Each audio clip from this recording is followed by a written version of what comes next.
Today, let's talk about the DJI Mini 4 Pro. This one came out of left field for me because I wasn't going to purchase this year because I was waiting for a newer model to come out.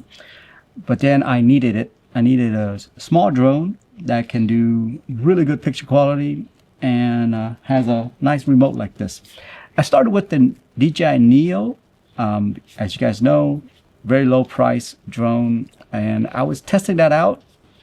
It did a lot of stuff that I wanted to do, but the one thing that it couldn't match was the wind speed, where I was shooting I think in the morning where it was a lot of wind, and it just could not keep up with one of the kind of shot that I want, which is a top-down view shot.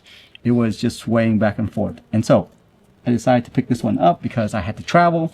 I was telling myself, you know what, I'm just gonna get this, try it out, and if I like it, if not, you know, Amazon got a great return policy, so I was gonna return it.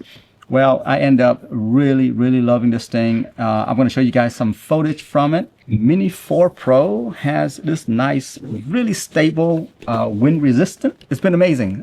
This tiny little thing right here can withstand quite a bit of wind, in my opinion. I was in the city, and there was, there's a lot of buildings, so the wind was blowing quite a bit.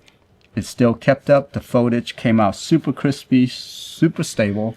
Yeah, I couldn't imagine me using the Neo in that type of situation. So that's why I really love it. The second thing about this that just kind of blew my mind was the fact that at nighttime, the shot that I was able to get out of this in nighttime, me and my friend, we were looking at the footage and we just couldn't believe it. Usually at night, doesn't matter what devices you use to shoot, what camera you use to shoot, you would see things breaking up. And this thing right here just kept up.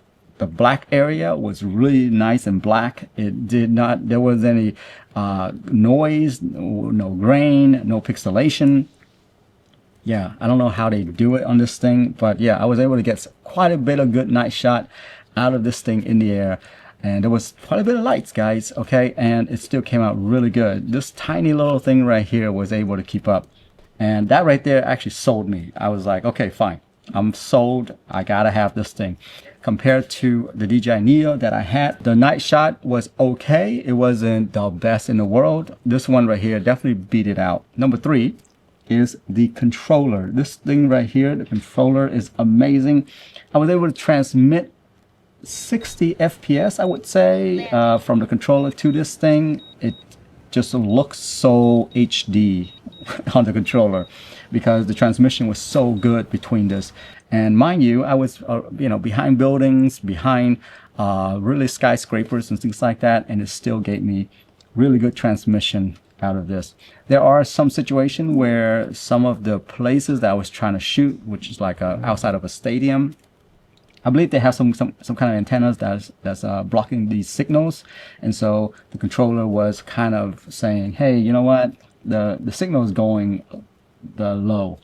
And I know it's because they had something out there that was blocking it, because I was flying further out and the signal was fantastic. So it was definitely that location that was blocking a lot of the signals. I have been really enjoying this thing. I don't know.